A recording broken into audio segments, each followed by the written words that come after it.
Lena's palm cracked across Marcus's face so hard the wedding reception went silent. 300 guests.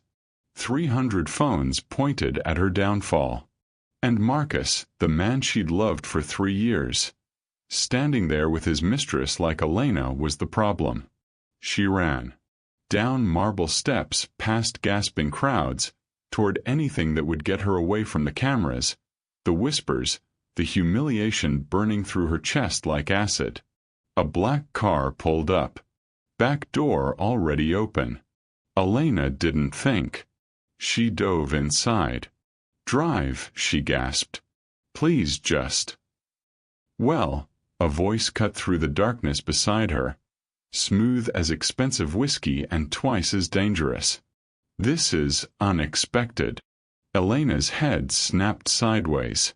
The man sitting in the shadows wasn't a driver. He was wearing a suit that cost more than her rent, holding a crystal glass like he'd been expecting her, and looking at her with eyes that held secrets people killed to keep. "I thought this was a taxi," Elena stammered. His smile was sharp enough to draw blood. An interesting mistake.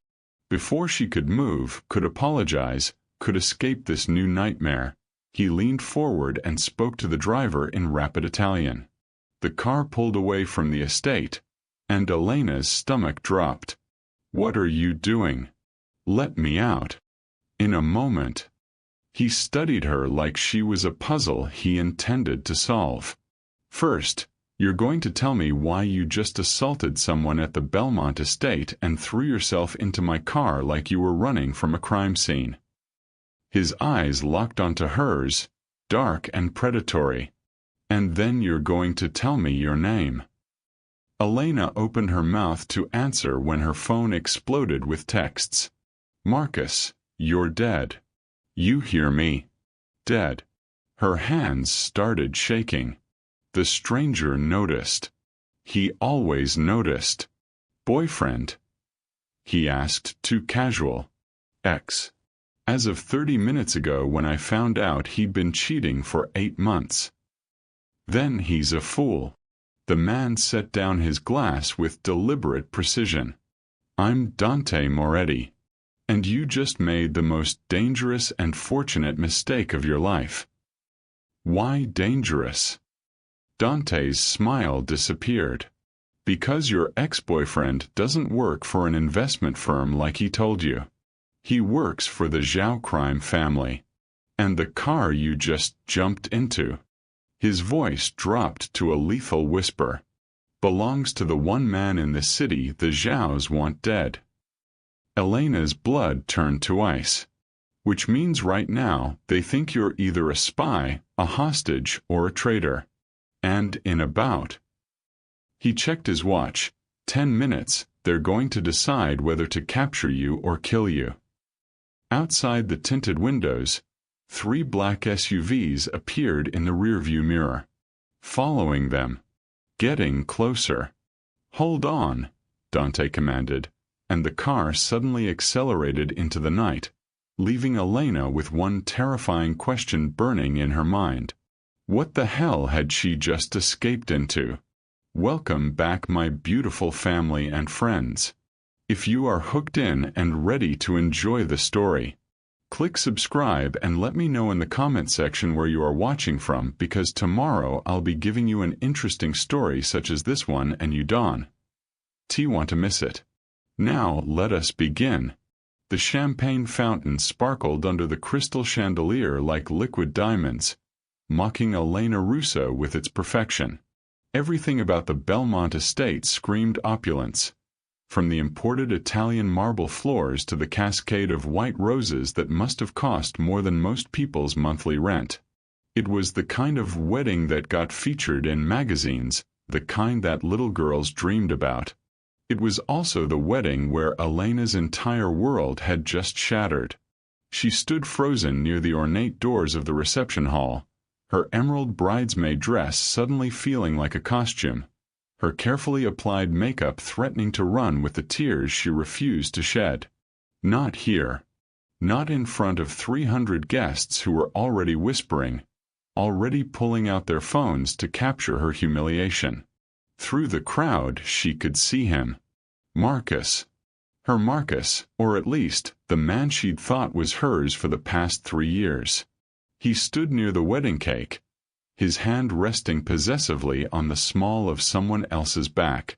Not just someone. Vanessa. The bride's cousin. The woman he'd sworn was just a friend from work. The woman he'd apparently been sleeping with for the past 8 months. Elena's hands trembled as she clutched her small purse, her knuckles white against the silver clutch. The rational part of her brain screamed at her to leave quietly, to preserve what little dignity she had left. But the other part, the part that had spent 3 years cooking his favorite meals, supporting his business trips, defending him to her worried mother, that part wanted blood. She'd found out purely by accident. A misplaced phone. A string of text messages that made her stomach turn. Photos that no just friends would ever exchange. And when she'd confronted him just 20 minutes ago in the coat room, he hadn't even had the decency to look ashamed. "It just happened, Elena," he'd said, straightening his tie like they were discussing the weather. "These things happen. We're not teenagers anymore. People have needs." Needs. As if she were a business transaction that had failed to meet expectations. The string quartet began playing something soft and romantic, and Elena watched as Marcus leaned down to whisper something in Vanessa's ear. She giggled, touching his arm in that intimate way that Elena recognized because it had once been her gesture, her intimacy, her future walking away from her in a tailored suit. Something inside her snapped. Elena's feet moved before her mind could catch up, carrying her across the polished floor with a determination that parted the crowd like the Red Sea. She was vaguely aware of heads turning, of conversation stopping mid-sentence, of someone gasping her name. But all she could see was Marcus's face turning toward her, his eyes widening in recognition and something that might have been fear. Good. He should be afraid. "Elena, wait," he started, holding up one hand. She didn't wait. Her palm connected with his cheek with a crack that echoed through the suddenly silent reception hall. The sound was deeply satisfying, as was the red handprint that immediately bloomed across his fair skin. She burst through the double doors and into the cool evening air, gasping like she'd been underwater. The sun was setting, painting the sky in shades of orange and purple that would have been beautiful if she could have seen them through her tears. The Belmont estate sat on a hill overlooking the city, its manicured gardens and circular driveway designed to impress. Right now, Elena just needed to disappear. She stumbled down the stone steps, her heels clicking frantically against the pavement. Behind her, she could hear the reception hall doors opening, voices calling her name. Some concerned, some curious, none of them friends. She had to get out of here. Had to get away before she completely fell apart in front of everyone. A car was pulling up the circular driveway. Sleek, black, expensive looking. Elena didn't think. Didn't plan. She just ran toward it as the back door opened, as if the universe itself was offering her an escape route. She dove into the back seat, slamming the door behind her. "Drive," she gasped to whoever was in the car. "Please just drive. I'll pay you whatever you want, just get me out of here." There was a moment of stunned silence. Then a voice, low and smooth with an edge of dangerous amusement, spoke from the shadows of the back seat beside her. "Well," the voice said, "this is unexpected." Elena's head snapped to the side, and she found herself staring at a man who definitely wasn't a hired driver.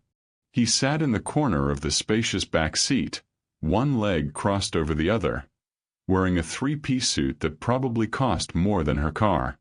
In the fading light, she could make out sharp cheekbones, dark hair styled with precision, and eyes that seemed to see straight through her.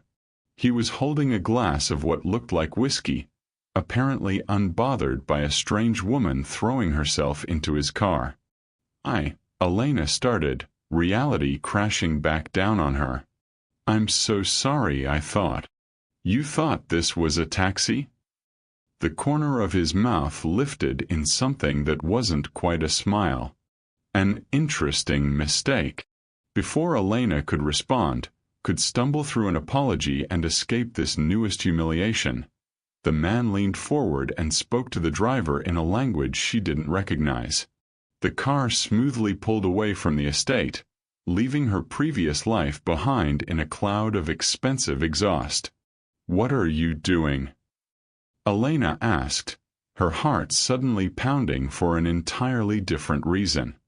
I need to get out. In a moment, the man said calmly, studying her with an intensity that made her feel naked despite being fully clothed. First, you're going to tell me why a woman in a bridesmaid dress just assaulted someone at the Belmont estate and then threw herself into my car like she was escaping a crime scene. His eyes dropped to her trembling hands, then back to her face. And then you're going to tell me your name. Elena's breath caught in her throat as she met the stranger's gaze. In the dim interior of the car, illuminated only by the passing streetlights, his features seemed to shift between shadow and light, angular, handsome in a way that felt almost dangerous, like admiring a beautiful predator through cage bars. My name is Elena, she heard herself say, surprised by the steadiness in her voice. Elena Russo. And I wasn't assaulting anyone. I was delivering overdue consequences. Something flickered in the man's dark eyes. Amusement, perhaps, or interest. He took a slow sip of his whiskey, never breaking eye contact. Overdue consequences. I'm familiar with the concept. The car glided through the streets with the kind of smooth suspension that came with vehicles Elena couldn't afford to even dream about. She should be afraid, she realized. She'd just thrown herself into a stranger's car, a clearly wealthy, clearly powerful stranger who seemed entirely too comfortable with her bizarre intrusion. But somehow, sitting in this leather-scented cocoon of luxury, she felt safer than she had in months. Safer than she'd felt standing next to Marcus, pretending everything was fine while her instincts screamed that something was wrong. I should go, Elena said, even as she made no move toward the door. This is insane. I don't even know you. No, the man agreed. But you knew him. The man whose face you just slapped in front of 300 witnesses. He tilted his head slightly, studying her like she was a puzzle he intended to solve. Boyfriend. Ex-boyfriend. As of about 30 minutes ago. Elena's laugh came out bitter. 3 years. 3 years of my life, and he spent the last 8 months sleeping with someone else. Then he's a fool. The words were delivered with such casual certainty that Elena actually looked at him properly for the first time since diving into his car. He was younger than she'd initially thought, mid-30s maybe, with the kind of presence that had nothing to do with age and everything to do with power. The way he sat, the way he held his glass, even the way he breathed spoke of someone accustomed to control. You don't even know me, Elena said softly. Maybe I'm terrible. Maybe I deserved it. No one deserves betrayal.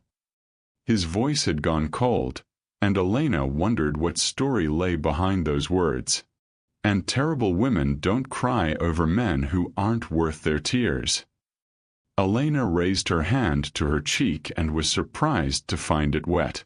She'd been crying without even realizing it, her body betraying the emotions she was trying so hard to contain. Here. The man pulled a handkerchief from his pocket, an actual cloth handkerchief, like something from another era, and offered it to her. It was monogrammed with initials she couldn't quite make out in the dim light. Thank you, Elena whispered, dabbing at her eyes. Her makeup was probably ruined, her hair falling from its careful updo, her dignity somewhere back on the marble floor of the Belmont estate. I'm sorry. For all of this. For crashing into your car like some kind of lunatic. Don't apologize. He set his glass in a holder built into the armrest with practiced ease. In my experience, the most interesting evenings always begin with unexpected interruptions. The driver spoke something in that same foreign language, and the man responded briefly before turning back to Elena. My associate is asking where we should take you. Unless you'd like to continue driving aimlessly through the city. Reality crashed back in waves.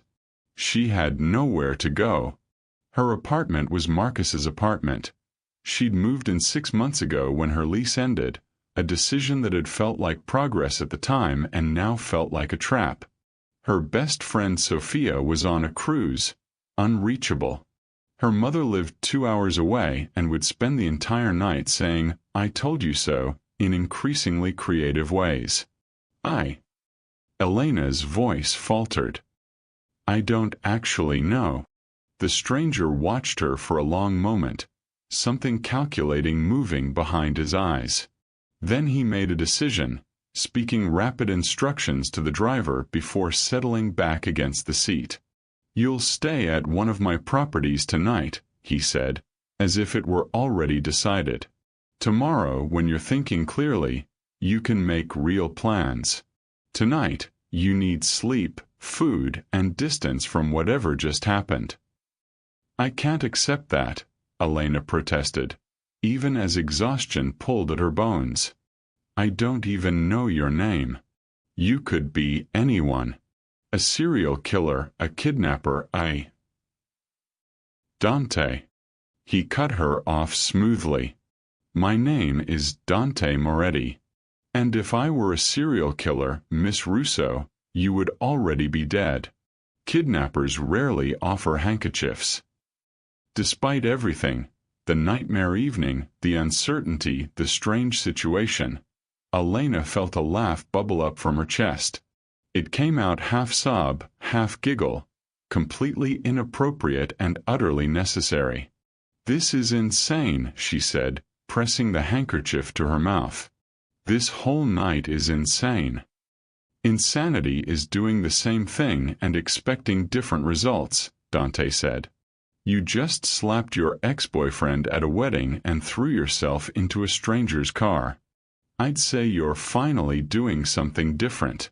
The car began climbing a hill, the city lights spreading out below them like a carpet of stars. Elena recognized this neighborhood. Meridian Heights, where houses started at 3 million and climbed rapidly from there. She'd driven through it once with Marcus when he was meeting a client, and he'd spent the entire time talking about how he'd own one of these mansions someday. Another lie, probably. Or maybe he'd planned to buy it with Vanessa. Why are you helping me? Elena asked suddenly. You don't know me. For all you know, I really am crazy. Maybe I didn't slap my boyfriend. Maybe I slapped a random stranger because I felt like it. Dante's smile was sharp, knowing. If you were crazy, Miss Russo, you would have hit him harder. You pulled that slap. I watched you through the window when my car pulled up. You were angry but controlled. Hurt but not broken. He paused. Not yet, anyway. The observation was too accurate. Too intimate from a man she'd known for less than 20 minutes. Elena should have been unsettled. Instead, she felt seen in a way Marcus had never managed in 3 years. What do you do, Dante Moretti? She asked. To afford cars like this and properties you can loan out to random women who invade them? I solve problems. His answer was deliberately vague, delivered with a slight smile that suggested he enjoyed being mysterious. Import, export, consulting. Boring business things that you wouldn't be interested in. Elena had spent 3 years with a man who claimed to be in consulting. She recognized evasion when she heard it. But tonight, she was too tired to care. If Dante Moretti was a criminal or a con artist or something worse, at least he was being honest about being dishonest. The car pulled through an iron gate that opened automatically, climbing a private drive lined with sculpted hedges and ambient lighting. At the top sat a house that made Elena's apartment look like a storage unit, all modern glass and steel, glowing from within like a jewel box. "This is where you live," Elena breathed. "One of the places." Dante opened his door as the car stopped, then walked around to open hers with old-fashioned courtesy that Marcus had never bothered with. "I'm rarely here. You'll have it to yourself." Elena stepped out onto immaculate pavement, her heels clicking softly. The night air smelled like jasmine and money. "I can't stay here. This is too much. I don't even know you." "You've said that 3 times now." Dante gestured toward the house, each time with less conviction. "Come inside, Miss Russo. Have a drink, wash your face, decide if you trust me. If you don't, I'll have my driver take you anywhere in the city you'd like to go." He started toward the entrance, then paused and looked back at her. In the glow from the house lights, his features were clearer now. Strong jaw, Roman nose, eyes that held secrets and promises in equal measure. "But if you ask me," he continued, voice dropping to something almost gentle, "running away was the bravest thing you've done all night. Most people stay in situations that destroy them, too afraid to jump. You jumped. The question now is whether you're brave enough to land." Elena stood frozen on the driveway, bridesmaid dress rustling in the breeze, holding a stranger's monogram handkerchief, staring at a house that probably cost more than she'd earn in a lifetime. Behind her lay her old life. Marcus, the lies, the safe predictability of slow suffocation. Ahead lay complete uncertainty with a man who spoke in riddles and seemed entirely too comfortable with chaos. The smart choice was obvious. Thank him, get back in the car, go to a hotel.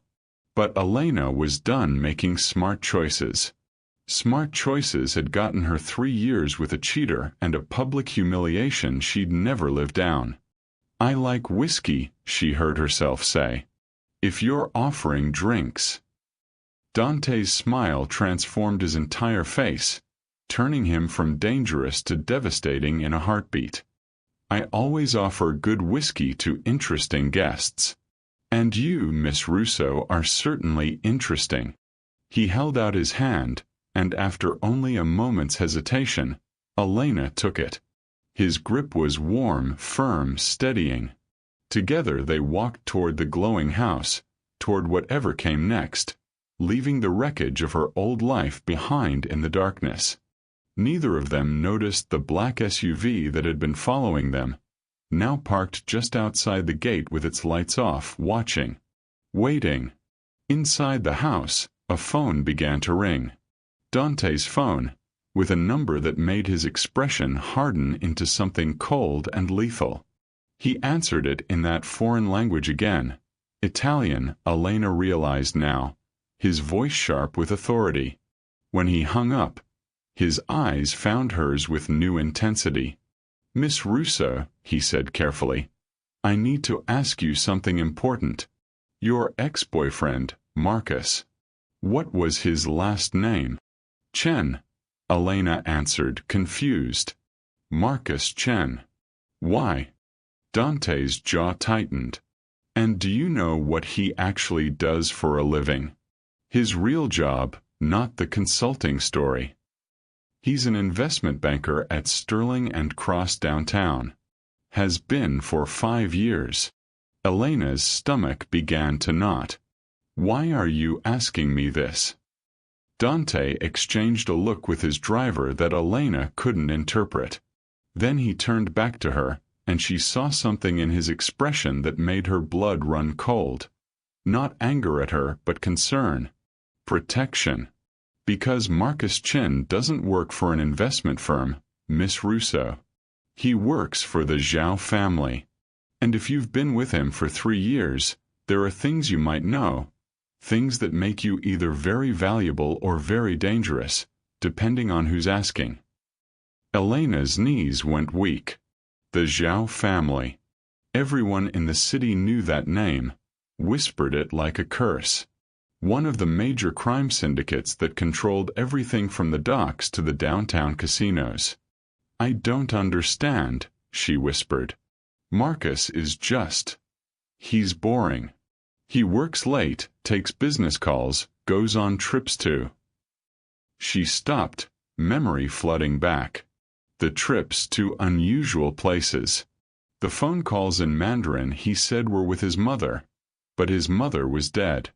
The time she'd found $10,000 in cash in his gym bag and he'd laughed it off as a bonus he hadn't deposited yet. Oh God. I'm going to be sick, Elena said. Dante caught her as her legs gave out, strong arms steadying her against his chest. He smelled like expensive cologne and danger and something Elena couldn't name but found herself wanting more of despite the circumstances. Breathe, he commanded softly. Just breathe. You're safe here. I promise you that. Why would I be safe with you?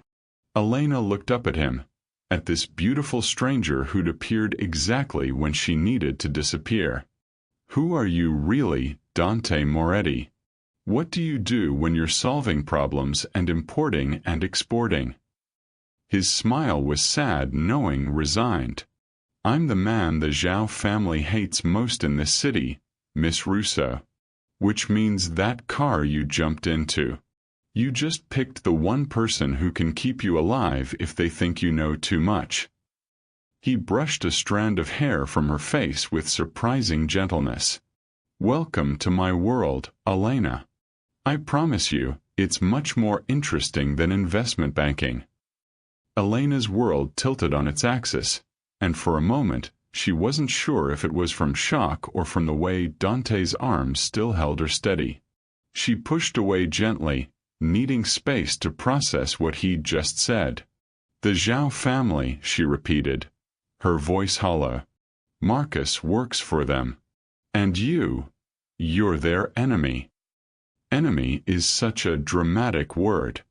Dante released her but stayed close, watchful. Let's say we have competing interests in how this city should be run. Competing interests. Elena laughed, a sharp sound edged with hysteria. You're talking about organized crime like it's a business rivalry.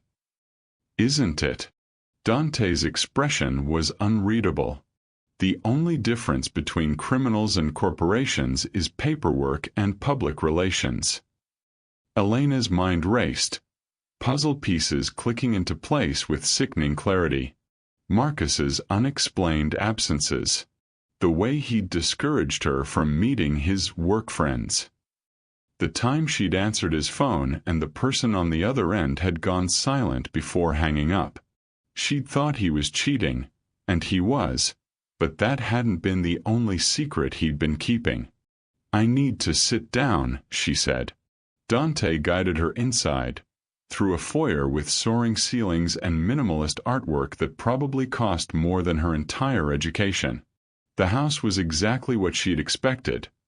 Modern, masculine, expensive, and nothing like what she'd expected, with warm lighting and comfortable furniture that suggested someone actually lived here rather than just used it as a showpiece.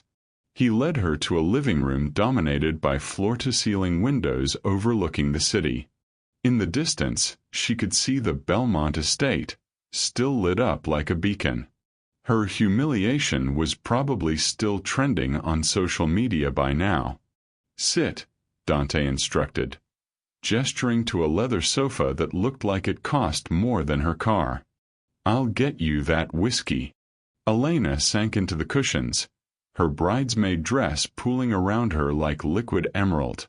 She watched as Dante moved to a bar cart, pouring amber liquid into 2 crystal glasses with practiced ease. He moved with the kind of fluid grace that came from absolute confidence in his own body, in his own space.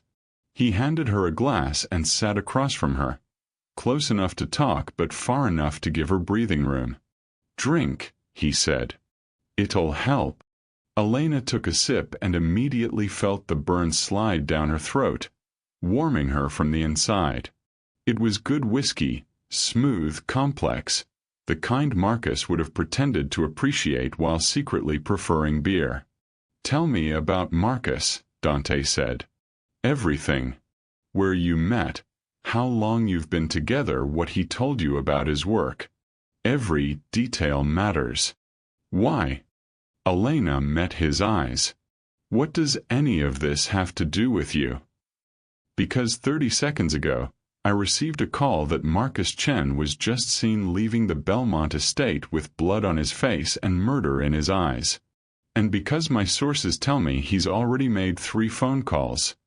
2 to Zhao family associates, and 1 to find out who owns the car you just disappeared into." Elena's blood ran cold. "He's looking for me? He's looking for answers. You embarrassed him publicly, then vanished. Men like Marcus, men who work for families like the Zhaos, they don't handle humiliation well." Dante's voice was matter-of-fact, but his eyes were sharp with concern. "And if he thinks you know anything about his real work, you're not just an ex-girlfriend anymore. You're a liability." The whiskey glass trembled in Elena's hand. "I don't know anything. I swear. I thought he was just a boring banker who happened to be a cheating bastard." "What you know and what they think you know are very different things." Dante leaned forward, elbows on his knees. "So I'll ask you again. Tell me everything about Marcus Chen. Start from the beginning." Elena took another drink, gathering her thoughts. The beginning felt like a lifetime ago now, when she'd been naive enough to believe in simple things like love and trust. "We met at a charity gala 3 years ago," she began. "I was there covering it for the newspaper I worked for. Local events, human interest stories, that kind of thing. He was charming, funny, interested in my work. He asked me to dinner and I said yes." "Which newspaper?" Dante interrupted. "The City Chronicle. I was a junior reporter." Elena's laugh was bitter. Was being the operative word. "I quit 6 months ago when Marcus said his income was enough for both of us, that I should take time to work on my novel." She saw something flicker in Dante's expression. Understanding, maybe, or pity. "Let me guess. He encouraged you to quit." "He said it would be good for me. Less stress, more time for creative work." Elena felt stupid saying it out loud. "I thought he was being supportive. But he was isolating me, wasn't he? Cutting me off from colleagues, from sources of information. Standard procedure for someone with secrets to hide." Dante's voice was gentle but firm. "What else? Where did he take you? Who did you meet?" "Restaurants, mostly. Nice ones. He liked to show off." Elena closed her eyes, remembering. "We went to Shanghai Palace a lot. His favorite. And the Golden Dragon for special occasions. Now that I think about it, they were all Chinese restaurants. Always the same few places." "Zhao family establishments," Dante confirmed. "He was keeping you in their territory, where they could watch you."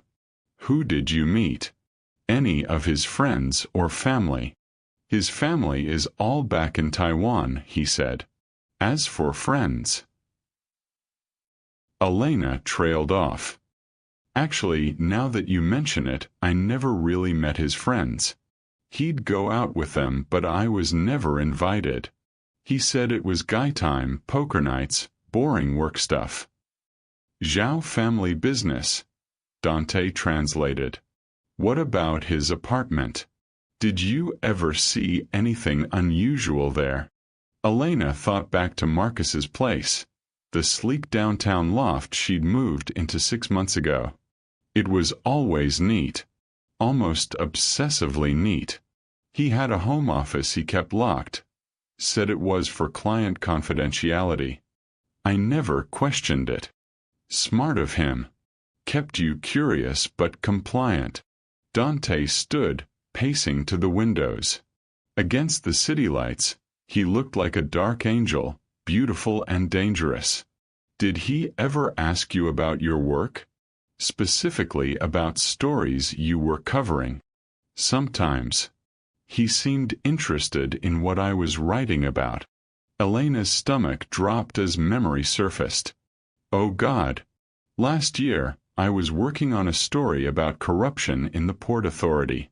Nothing big, just some irregularities in shipping manifests. Marcus asked a lot of questions about it. What I'd found, who I'd talked to, where the information came from. And what happened to that story? My editor killed it. Said it wasn't substantial enough, that we needed more sources. Elena's hands tightened around her glass. But I had sources. I had documentation. I was this close to proving that someone was using the docks to smuggle. She stopped, the realization hitting her like a physical blow. He told them. Marcus told them what I was investigating and they shut it down. Most likely. Dante turned from the window, his expression grim. The Zhao family controls most of the port traffic. Any story about smuggling would have threatened their operations. If Marcus reported back that his girlfriend was getting too close to the truth, they would have made sure that story never saw daylight. Elena felt violated in a way that went deeper than the affair with Vanessa. Marcus hadn't just betrayed her heart. He'd used her, manipulated her, stolen her work and twisted it to serve criminals. The man she'd loved had never existed at all. I'm so stupid, she whispered. 3 years and I never saw it. You saw what he wanted you to see. That's what people like Marcus do. They're professional liars. Dante returned to sit beside her, closer this time. But you're not stupid, Elena. You sensed something was wrong. That's why you went through his phone tonight, isn't it? Your instincts were telling you the truth even when your heart didn't want to listen. He was right. She'd been feeling uneasy for months, noticing small inconsistencies, little lies that didn't quite add up. She'd told herself she was being paranoid, that her mother's warnings had gotten into her head. But her gut had known the truth all along. What happens now? Elena asked. If Marcus thinks I know something, if the Zhao family sees me as a threat, what do I do? Dante's hand covered hers on the sofa, warm and solid and unexpectedly comforting. Now you let me protect you. I have resources, safe houses, people loyal to me. The Zhao family is powerful, but they're not invincible. Why would you do that? Why would you put yourself at risk for a complete stranger? Elena searched his face for the answer. You said to yourself that I might be valuable or dangerous. Which one do you think I am? Dante's smile was slow, transforming his features from dangerous to devastating. I think you're both. And I think fate has a strange sense of humor, throwing you into my car tonight of all nights. What's special about tonight? Tonight, I was supposed to be at that wedding for a very different reason. Dante's thumb traced circles on the back of her hand, an absent gesture that sent shivers up her arm. I was there to make a deal with Vincent Belmont, the bride's father. He's been neutral in the territory disputes between my organization and the Zhaos. Tonight I was going to secure his allegiance. And did you? Elena found herself leaning closer, drawn by the intensity in his dark eyes. I was about to go inside when I saw you slap Marcus Chen and run like the devil himself was chasing you. His smile widened. I have to admit, it was far more entertaining than the deal I was about to make. And then you threw yourself into my car like you'd been sent by Providence itself. Or stupidity. But Elena was smiling now too, despite everything. So what does this mean for your deal with Belmont? It means I have something better than his allegiance. Dante's expression turned calculating, strategic. I have Marcus Chen's ex-girlfriend, who just publicly humiliated him at a major social event, who has inside knowledge of his life, his patterns, his secrets, who might, if she's willing, help me bring down one of the Zhao family's most valuable assets. Elena's breath caught. You want to use me as bait. I want to offer you a choice. Dante's voice was serious now, all traces of amusement gone. You can walk away. I'll have you taken to a safe house outside the city, set you up with a new identity if necessary. You can disappear and start over somewhere the Zhaos will never find you. Or, Elena's heart was pounding. Or you can stay. Help me. Work with me to expose Marcus for what he really is. Not just a cheater, but a criminal. Bring him down, take revenge for the way he used you, and in the process, strike a blow against the Zhao family that they won't recover from easily. His eyes held hers intense and unwavering. But I won't lie to you, Elena. That path is dangerous. The Zhao family doesn't forgive, and they don't forget. If you choose to fight, you need to be ready for war. Elena thought about Marcus, about the way he'd looked at her in that coat room like she was an inconvenience he needed to manage. About 3 years of lies and manipulation and stolen dreams. About the story she'd almost broken, the career she'd abandoned, the life she'd built around a man who was using her as cover for criminal activity. She thought about her mother's warnings, about playing it safe, about being the good girl who never made waves or took risks. Then she thought about the sound her palm had made connecting with Marcus's face, and the savage satisfaction that had surged through her veins. I want to fight, Elena said, her voice steady and sure. I want to take him down. All of them. I want them to regret the day they decided Elena Russo was someone they could use and discard. Dante's smile was fierce, approving, thrilling. Then welcome to the war, Miss Russo. I promise you, it's going to be one hell of a ride. He stood, pulling her to her feet with him. But first, we need to get you out of that bridesmaid dress and into something more practical. I can't have my newest ally going into battle looking like she just left a wedding. Your newest ally, Elena repeated, tasting the words. They felt dangerous and exciting and terrifying all at once. My newest ally, Dante confirmed. He raised her hand to his lips, pressing a kiss to her knuckles that sent electricity racing up her arm. Though I have a feeling you're going to be so much more than that before this is over. Before Elena could ask what he meant, the sound of shattering glass exploded from somewhere in the house. Dante moved with lightning speed, pushing Elena behind him as he pulled a gun from beneath his jacket, a gun she hadn't even realized he'd been carrying. Get down, he commanded, his voice cold with authority. More sounds. Footsteps, multiple sets, moving through the house with military precision. Dante spoke rapidly into a phone that had appeared in his other hand, still keeping Elena shielded behind his body. They found us faster than I expected, he said, his tone almost admiring.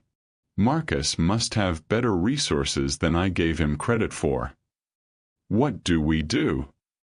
Elena's voice was surprisingly calm despite the terror coursing through her veins. Dante looked back at her, and his smile was sharp as broken glass. We give them exactly what they don't expect. We fight. He pressed the gun into her hand. Do you know how to use this? Elena stared at the weapon, cold and heavy in her palm.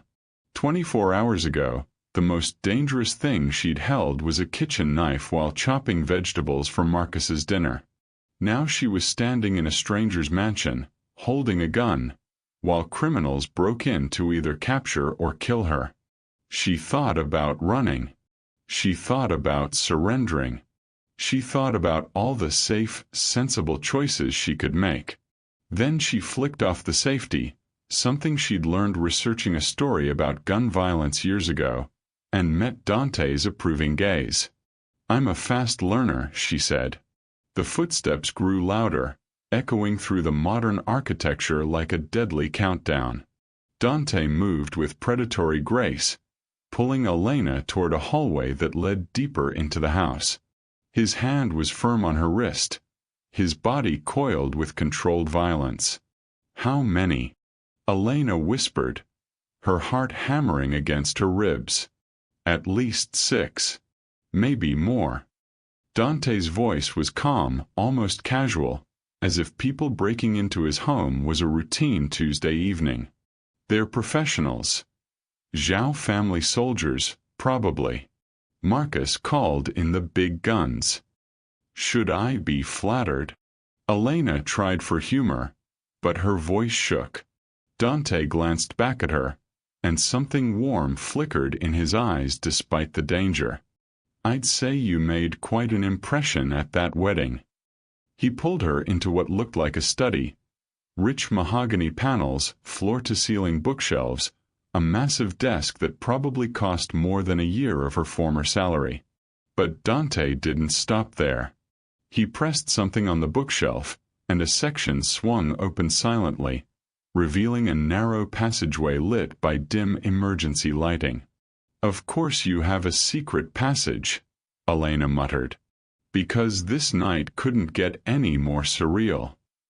Safe rooms are standard when you have enemies, Miss Russo. You'll learn. Dante ushered her inside, then followed, the bookshelf closing behind them with a soft click. The passage was barely wide enough for them to stand side by side, forcing them close together. Elena could feel the heat radiating from his body, smell the expensive cologne mixed with something uniquely him. This leads to the garage, Dante explained, moving forward. His hand found hers in the darkness, fingers intertwining in a way that felt both protective and intimate. We have about 3 minutes before they realize we're not in the main house. My security system is good, but they're better than I expected.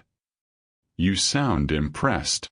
Elena followed him through the passage, her free hand trailing along the wall for balance. I respect competence, even in my enemies. It's the incompetent ones who get you killed. Dante stopped at a juncture, listening. Somewhere above them, muffled shouts echoed through the structure. The Zhao family doesn't usually move this fast or this openly. Marcus must have convinced them you're a significant threat. But I don't know anything. Elena protested in a fierce whisper.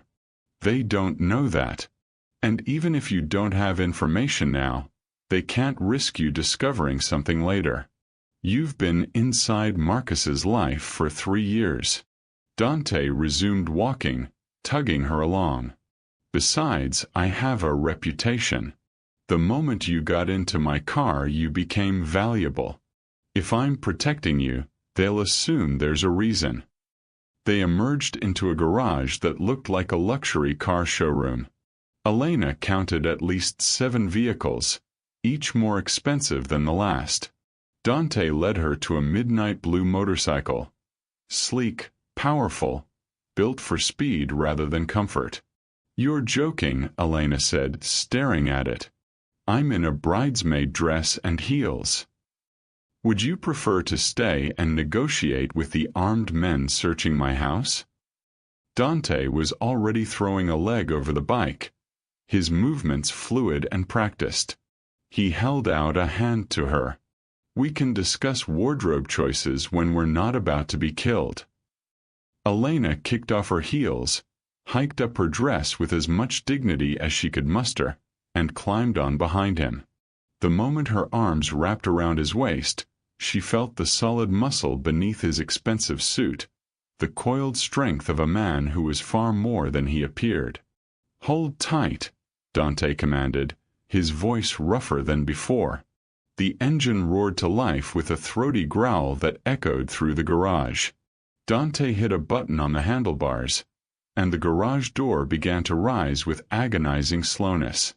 Elena looked back and saw shadows moving in the passage they'd just exited. "Dante." "I see them."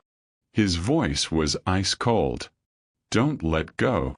The motorcycle shot forward before the door was fully open, scraping under with inches to spare. Elena buried her face against Dante's back, feeling the wind whip her hair as they rocketed down the driveway. Behind them, she heard shouts and then the sharp crack of gunfire. "They're shooting at us." Elena yelled over the engine's roar. "That's how you know they're serious." Dante sounded almost amused as he took a corner at a speed that should have been impossible. Elena held on tighter, her body pressed against his, moving with him as he leaned into the turns. They flew through residential streets, the city lights blurring into streaks of gold and white. Elena risked a glance back and saw headlights. 2 sets, maybe 3, in pursuit. The SUVs were fast, but Dante was faster, weaving through traffic with precision that spoke of years of practice. "Where are we going?" Elena shouted. "Somewhere they won't follow." Dante took another impossible turn, and suddenly they were heading downtown, toward the warehouse district where her old newspaper office had been. "Somewhere I have allies." They raced down streets Elena vaguely recognized, past shuttered businesses and chain-link fences. This part of the city came alive at night in ways that tourists never saw. The underground economy, the shadow world where people like Dante and the Zhao family did business away from polite society. Dante pulled into an alley so narrow Elena was certain they'd scrape the walls, then down a ramp that led to what looked like an abandoned loading dock. He killed the engine, and suddenly the silence was deafening except for Elena's racing heartbeat and ragged breathing. "Are they gone?" she whispered. "For now. They won't find us here." Dante dismounted, then helped Elena off the bike. Her legs were shaking, adrenaline and fear and something else, something wild and exhilarating, coursing through her veins. "What is this place?" Elena looked around at the dimly lit space, noting the reinforced doors and security cameras. "One of my warehouses. Legitimate business on paper, other things in practice." Dante was texting rapidly on his phone. "I have people coming to secure the perimeter. We'll be safe here until I can figure out our next move." Elena leaned against a concrete pillar, trying to process everything that had happened in the last 2 hours. She'd gone from wedding guest to assault perpetrator to fugitive with a crime boss, if that's what Dante was, all while wearing a bridesmaid dress. "This is insane," she said, starting to laugh. It was either that or cry, and she'd done enough crying over Marcus. "This morning, my biggest problem was finding a wedding gift. Now I'm running from organized crime." Life comes at you fast. Dante pocketed his phone and walked toward her, his expression unreadable in the shadows. "Are you okay? You handled that remarkably well for someone who's never been shot at before." "I haven't processed it yet. Ask me again in an hour when the shock wears off." Elena met his eyes. "You knew this would happen." When you offered to protect me, you knew they'd come. I suspected. The Zhao family has eyes everywhere. I didn't think they'd move quite so quickly, though. Marcus must really hate you." Dante's smile was sharp. "Or fear you. Fear is often mistaken for hate. What's he afraid of?" Elena pushed off the pillar, stepping closer to Dante. "I told you I don't know anything that could hurt him. Maybe not consciously. But you lived with him, Elena. You saw his routines, his contacts, his patterns. You're an investigative journalist. Even if you don't realize it, you've been gathering intelligence for 3 years." Dante reached out and tucked a strand of wind-blown hair behind her ear, his fingers lingering against her cheek. "That makes you dangerous."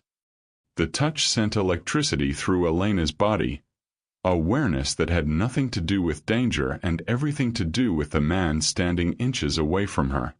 Dante was looking at her like she was a puzzle he wanted to solve, a code he needed to crack. But there was heat beneath the calculation, a hunger that made her breath catch. "You're dangerous too," Elena heard herself say. "Maybe more dangerous than Marcus ever was." "Probably." Dante's thumb traced her jawline, his touch gentle despite the calluses she felt. "But I'm dangerous in ways that won't hurt you. That's the difference." "How do I know that?"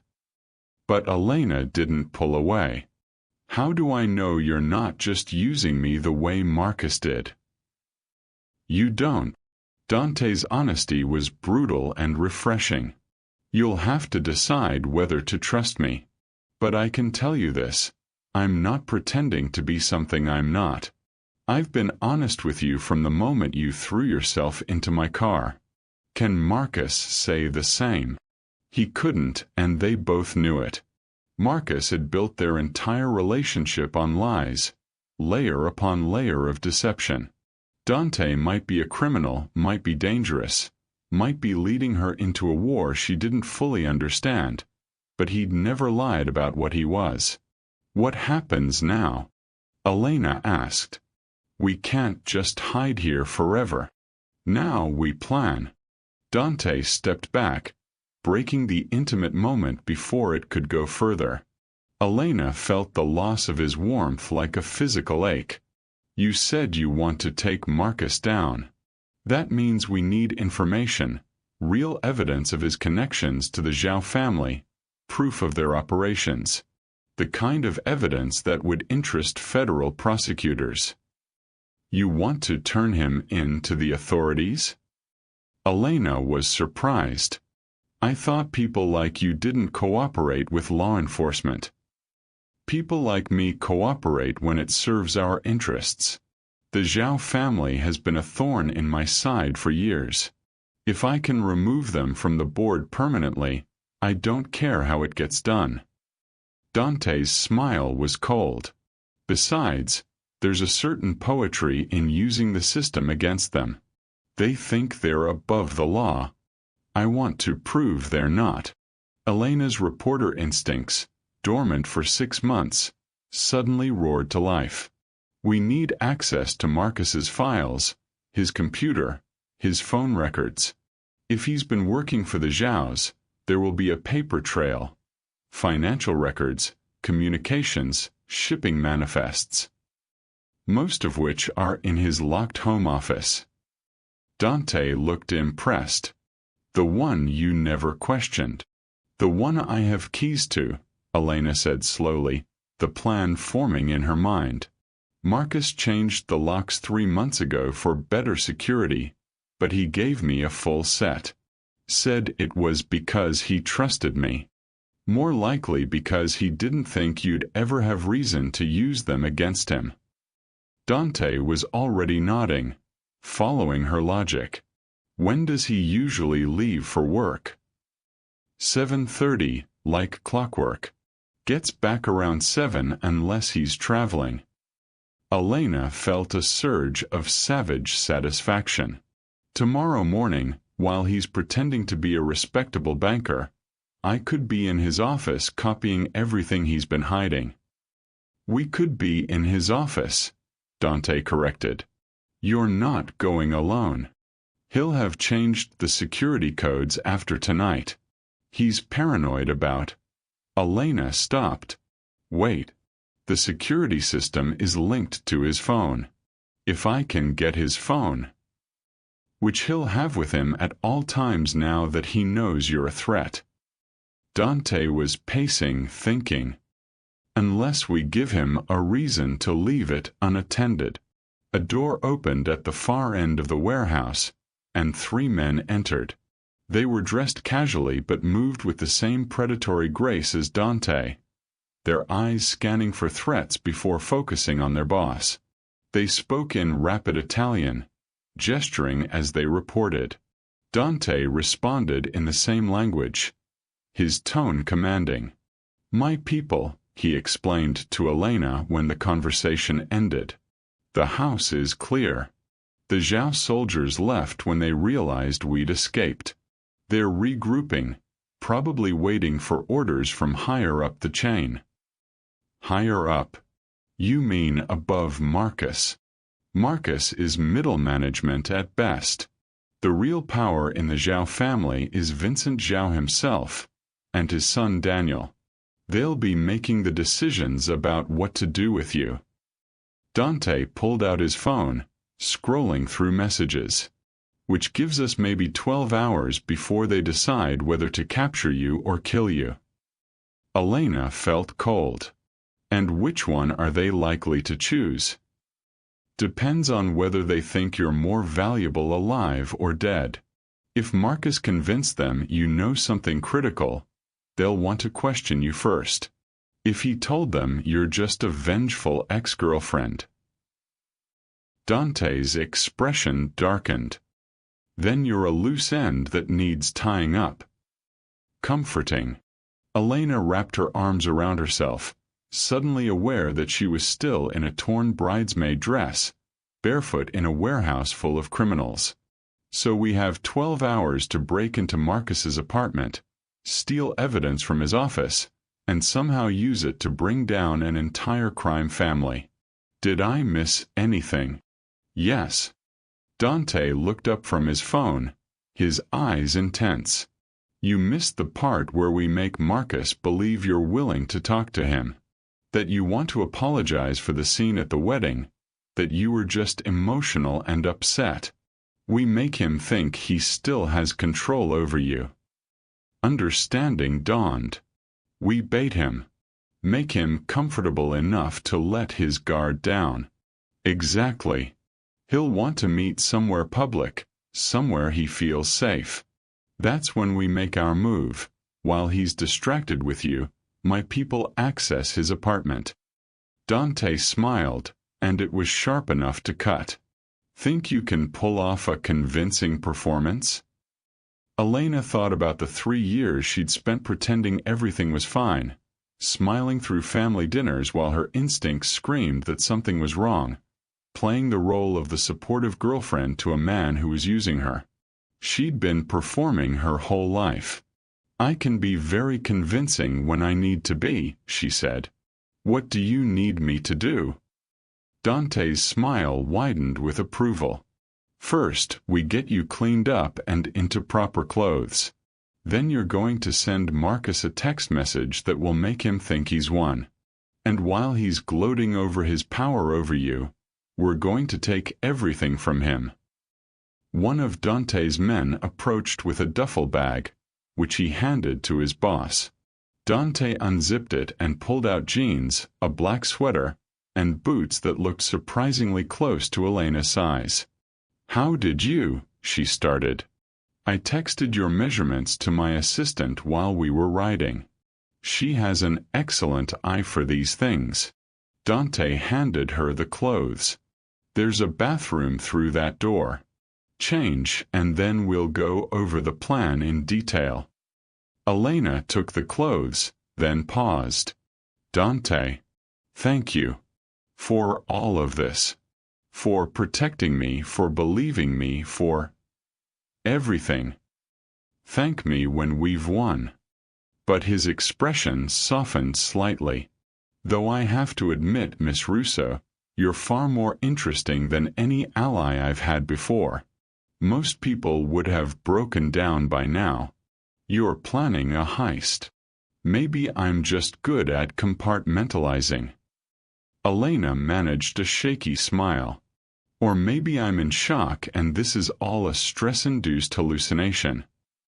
"If it's a hallucination, it's a remarkably detailed one."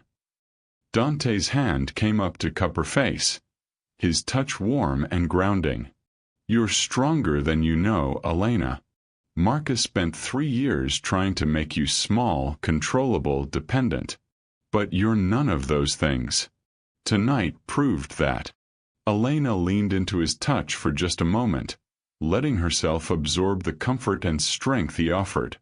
Then she pulled away because if she didn't, she might do something reckless, like kiss a man she'd known for less than 3 hours but who somehow felt more real than 3 years with Marcus ever had. "I should change," she said, stepping back. "You should," Dante agreed, but his eyes held promises of conversations they'd have later, when survival wasn't the immediate priority. Elena walked to the bathroom, closing the door behind her. In the mirror, she barely recognized herself. Hair wild, makeup smeared, dress torn, but eyes blazing with something she'd thought Marcus had killed: determination, purpose, rage. She stripped off the bridesmaid dress and dropped it in the trash bin. That version of Elena, the one who attended weddings for cheating ex-boyfriends, who smiled and played nice and never made waves, was dead. The woman staring back at her from the mirror was someone new. Someone who slapped men who deserved it and jumped into dangerous strangers' cars and held guns with steady hands. Someone who was ready to fight. Elena pulled on the borrowed clothes, surprised by how well they fit. When she emerged from the bathroom, Dante was bent over a laptop at a makeshift desk, his jacket discarded, sleeves rolled up to reveal forearms corded with muscle. He looked up as she approached, and something flickered in his eyes: appreciation, desire, respect. "Better?" he asked. "Much." Elena joined him at the desk. "Now show me how we're going to destroy Marcus Chen." Dante's smile was fierce and thrilling. "With pleasure. Have you ever had to choose between playing it safe and taking a risk that could change everything? Sometimes the most dangerous path is the one that leads us to who we're meant to be. What would you do in Elena's position, run or fight? Let us know in the comments." The laptop screen glowed in the dim warehouse, casting blue light across Dante's features as he pulled up blueprints of Marcus's apartment building.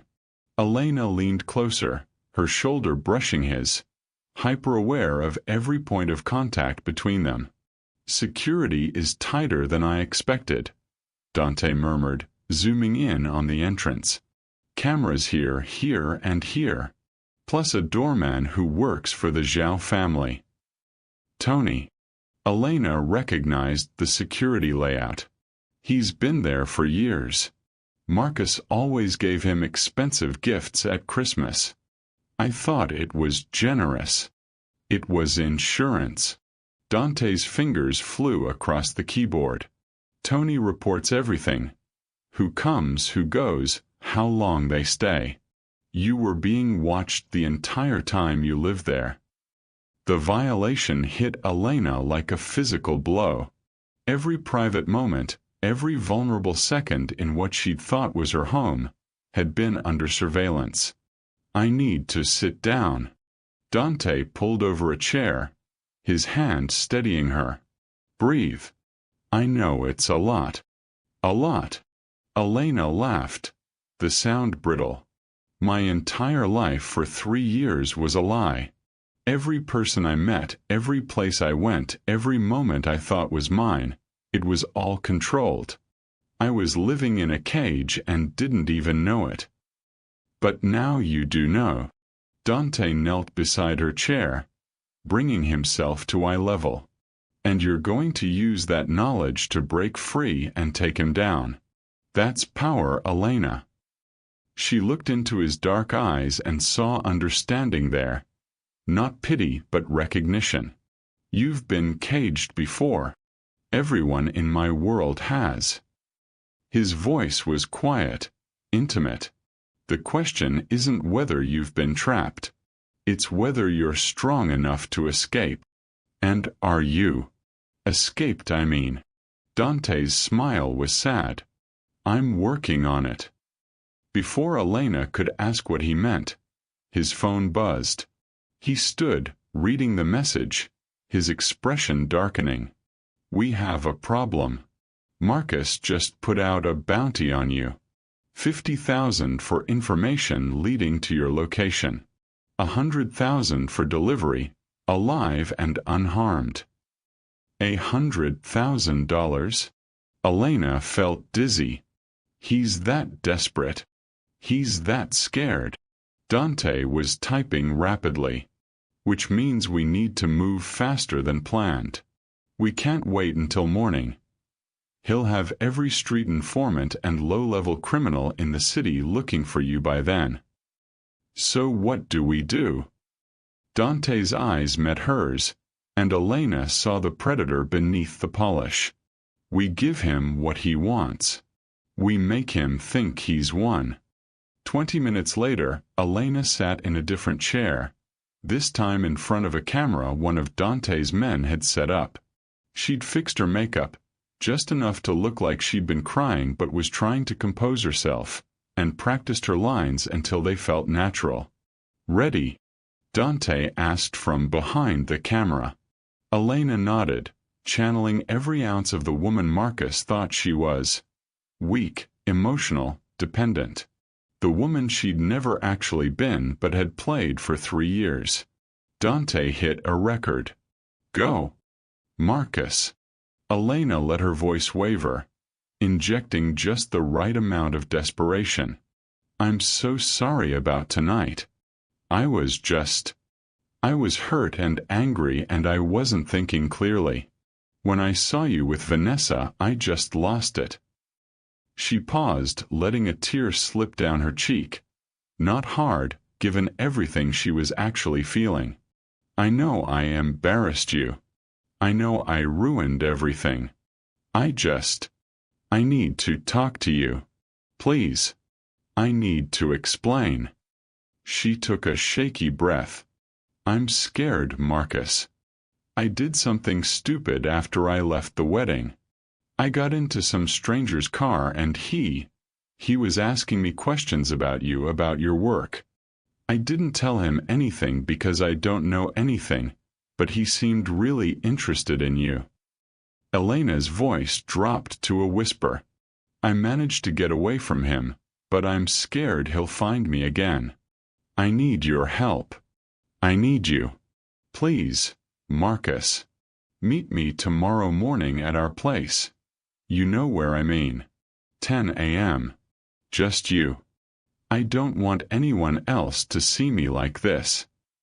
She looked directly into the camera, letting all her real fear and anger show, knowing Marcus would interpret it as vulnerability. I love you. I know you don't believe that right now, but I do. Please come. Please help me fix this. Dante stopped recording.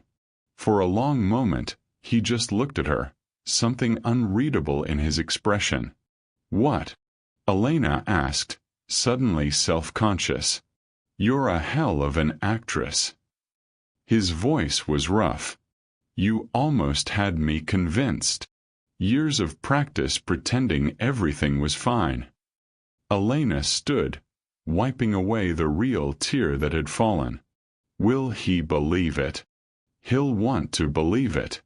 That's what matters. Dante was already downloading the video. Men like Marcus need to feel powerful, in control. You just handed him that feeling. He won't be able to resist. Our place was a coffee shop 3 blocks from Marcus's apartment. Neutral ground where they used to meet for breakfast on weekends. Public enough to seem safe, Private enough for conversation. Perfect bait. Once he confirms the meeting, my team moves on his apartment, Dante explained. We'll have maybe 40 minutes to get in, copy everything from his office, and get out before he realizes it's a trap. And what about me? Won't he expect me to actually be at the coffee shop? Dante's smile was sharp. Oh, you'll be there. With me. Having a very public breakfast while my team works. If anyone's watching, and someone always is, they'll see you exactly where you said you'd be. Just not alone. He'll go ballistic when he sees you with me. Good. Angry people make mistakes. Dante sent the video from his phone. And I want him very, very angry. Elena's phone, which she'd somehow managed to keep in her tiny purse through everything, buzzed almost immediately. Marcus's name lit up the screen with a series of texts. What the fuck, Elena? You sent that to everyone. Call me. No. Then, a minute later. Fine. 10 a.m. coffee shop. Come alone. He took the bait, Elena said, showing Dante the messages. Of course he did. His ego wouldn't let him refuse. Dante was already coordinating with his team in rapid Italian. Now we wait. The waiting was the hardest part. Elena found herself pacing the warehouse while Dante worked, making calls, coordinating logistics, moving pieces on a chessboard she couldn't fully see. She'd tried to sleep on the cot one of his men brought, but every time she closed her eyes, she saw Marcus's face, heard his lies, felt the weight of 3 stolen years. Around 3 a.m., she gave up and joined Dante at his makeshift command center. He looked up as she approached, his tie loosened, exhaustion showing around his eyes. Can't sleep? He asked. Can't stop thinking. Elena sat across from him. Can I ask you something? Anything. Why do you do this? The crime, the danger, the constant looking over your shoulder. You're clearly intelligent, educated. You could have been anything. Why this? Dante was quiet for a long moment, studying her. Then he stood and walked to the window overlooking the city. My father was a fisherman in Sicily. Honest man. Hard worker. When I was 10, he testified against the local Mafia boss about protection rackets at the docks. He paused. They killed him for it. Made it look like an accident, but everyone knew. Elena's heart clenched. I'm sorry. My mother brought us here, thinking we could escape. But the families here, the Zhaos, the Russians, the Irish, they're just the same poison in a different bottle. Dante turned back to her. I learned early that there are only 2 ways to survive in a world run by criminals. You either become powerful enough that they can't touch you, or you disappear completely.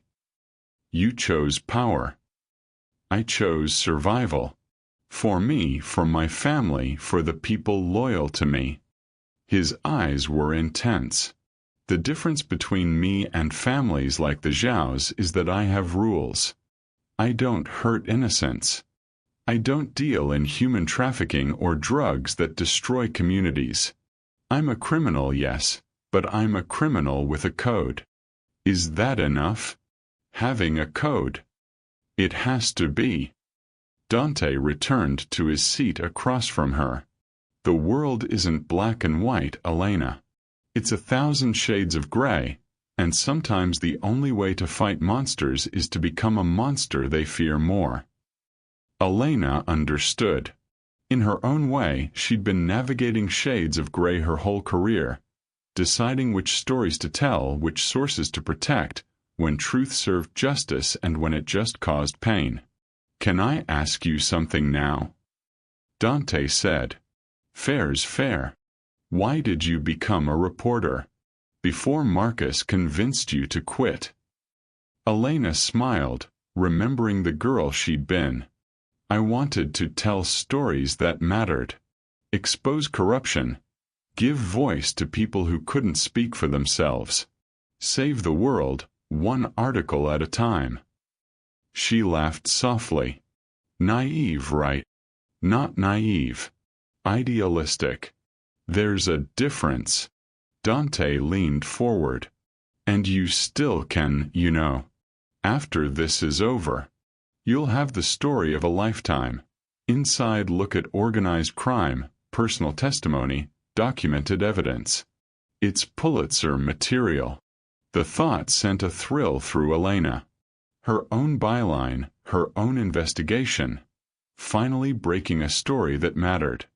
"If I survive to write it, you'll survive." Dante's voice held absolute certainty. "I'll make sure of it." "Why?" Elena held his gaze. "Why do you care so much about what happens to me? I'm nobody. Just a woman who got caught up in something bigger than herself." "You're not nobody." Dante reached across the desk, his hand covering hers.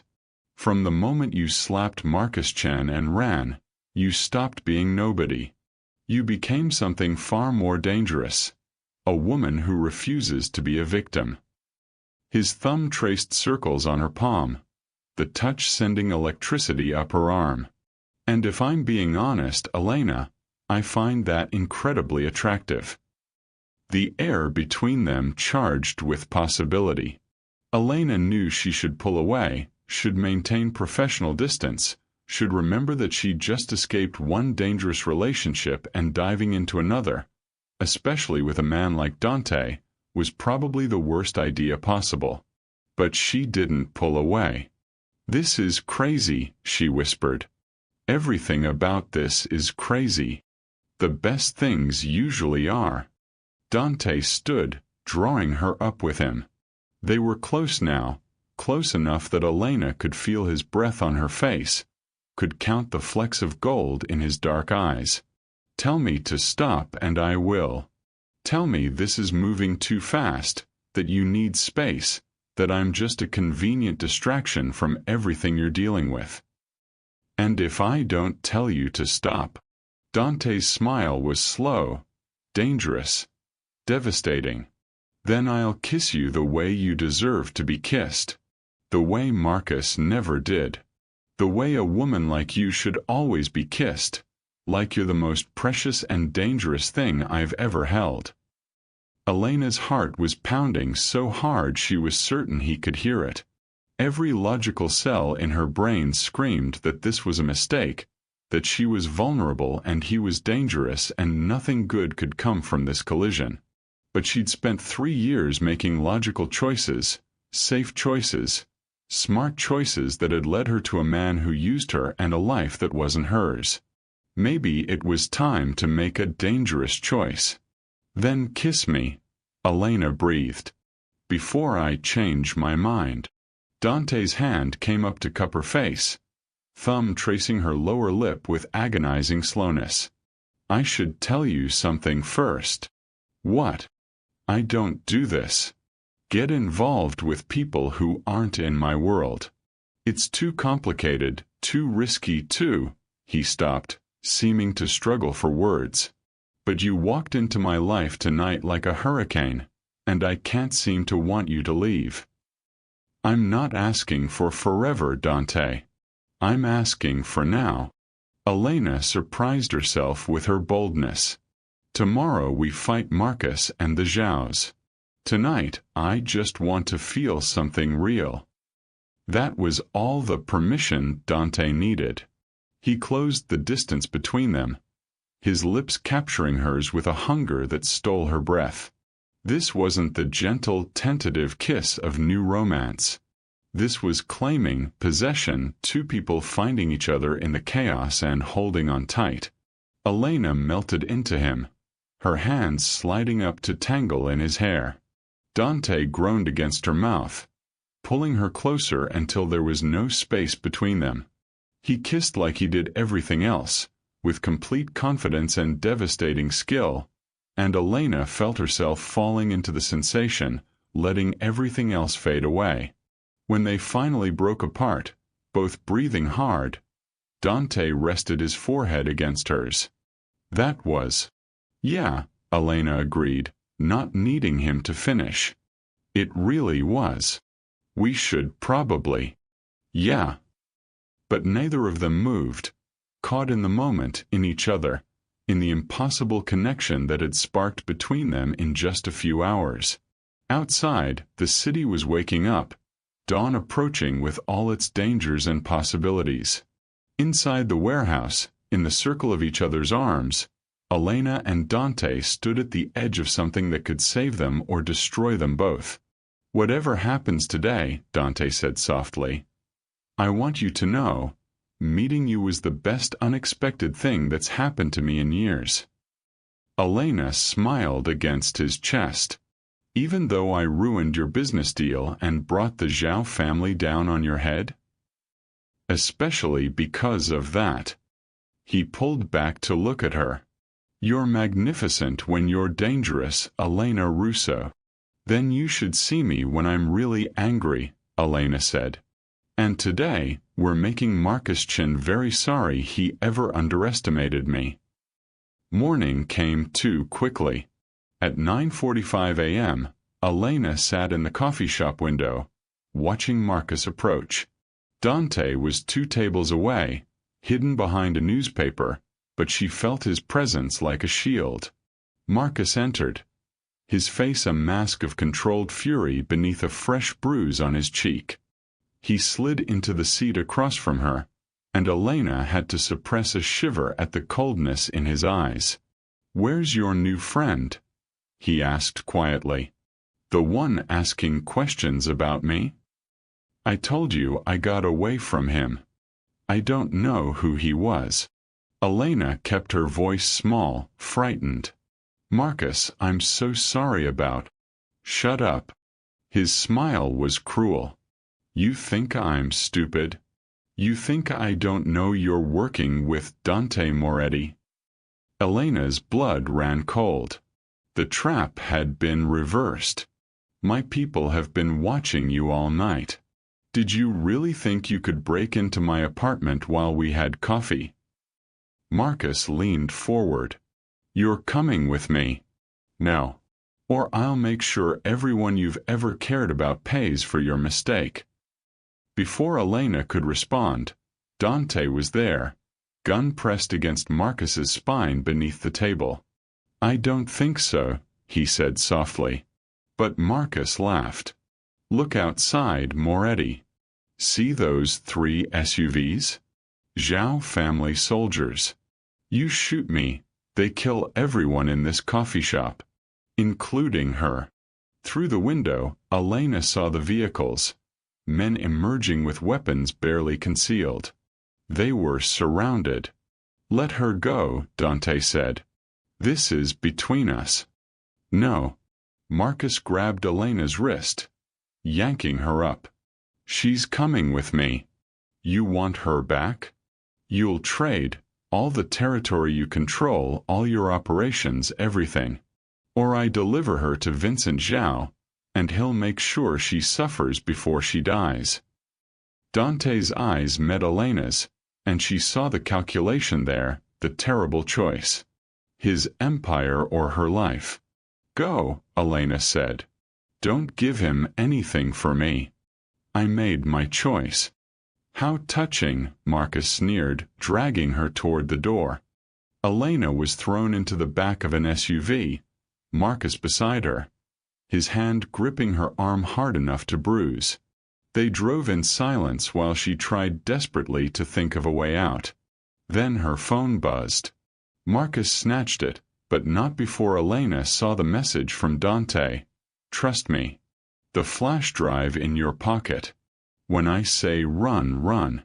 Flash drive. Elena's hand went to the jeans pocket, the clothes Dante had given her. Her fingers closed around a small device she hadn't noticed before. What's this? Marcus demanded, finding it. I don't know, Elena lied. Marcus plugged it into his phone, and his face went white. No. No, this isn't. The SUV's electronics suddenly died. Engine, locks, everything. The vehicle coasted to a stop. Run. Dante's voice came from somewhere close. Elena didn't hesitate. She slammed her elbow into Marcus's face, kicked open the door and ran. Behind her, gunfire erupted, but she kept running toward Dante's motorcycle appearing from an alley, toward safety, toward freedom. The flash drive, Elena gasped as Dante raced them away from the chaos. What was on it? A virus that copied everything from Marcus's phone the moment he plugged it in. Every message, every contact, every transaction. Dante's voice was triumphant, and it sent all of it directly to the FBI's organized crime unit. You were 2 steps ahead the whole time. 3, actually. My team got into his apartment last night while the Zhaos were busy tracking you. We have everything, Elena. Financial records, communications, shipping manifests. Enough to take down not just Marcus, but the entire Zhao organization. Within hours, the city erupted. Federal agents swarmed Zhao family businesses. Arrests happened in waves. Marcus Chen was taken from his apartment in handcuffs, screaming about his rights, while news helicopters captured everything. Elena watched from Dante's safe house, phone ringing with calls from news organizations wanting her exclusive story. The reporter who'd brought down a crime family. The woman who'd turned betrayal into justice. You did it, Dante said, handing her champagne. You won. We won, Elena corrected. I couldn't have done any of this without you. 3 months later, Elena stood in the offices of the City Chronicle, her old newspaper. But she wasn't a junior reporter anymore. She was the investigative journalist who'd broken the story of the decade, with a book deal pending and a Pulitzer nomination. Her phone rang. Dante's name appeared. How's the legitimate world treating you? He asked, warmth in his voice. Surprisingly well. Turns out exposing crime families is good for your career. Elena smiled. How's your world? Quieter without the Zhaos. Better, actually. I'm trying something new. Going legitimate myself. Consultant like I always claimed. She could hear his smile. Turns out I'm good at solving problems legally too. I'm proud of you, Elena said softly. Have dinner with me tonight? I know this place. Completely legal. No criminal affiliations whatsoever. Elena laughed. I'd like that. That evening, sitting across from Dante in a restaurant that served food instead of revenge, Elena reflected on the journey. She'd lost everything that night at the wedding. Her relationship, her safety, her illusions about her life. But she'd gained something far more valuable. Herself. Her courage, her strength, her voice. And maybe, just maybe, something real with someone who'd seen her at her worst and most dangerous and hadn't run away. What are you thinking? Dante asked, reaching across to take her hand. That getting into your car was the best mistake I ever made, Elena said. Not a mistake, Dante corrected, lifting her hand to his lips. Fate. Or very good luck. Or both. As they sat together, 2 people who'd found each other in chaos and built something real from the wreckage. Elena realized that sometimes the worst day of your life was just the beginning of the best chapter. Marcus Chen would spend the next 20 years in federal prison. The Zhao family was dismantled. And Elena Russo, who'd started that day as a betrayed girlfriend, ended it as a woman who'd reclaimed her power and her future. If Elena's journey from betrayed girlfriend to fearless warrior inspired you, don't let this be where our story ends. Subscribe now because every day, we bring you more tales of ordinary people facing extraordinary choices. Stories of courage, revenge, redemption, and love forged in fire. Hit that subscribe button and join our community of survivors, fighters, and believers in second chances. Because the next story we tell could be the one that changes your perspective on what's possible when you refuse to stay a victim. We'll see you in the next video. Until then, stay brave and never stop fighting for the life you deserve. Subscribe. You won't regret it.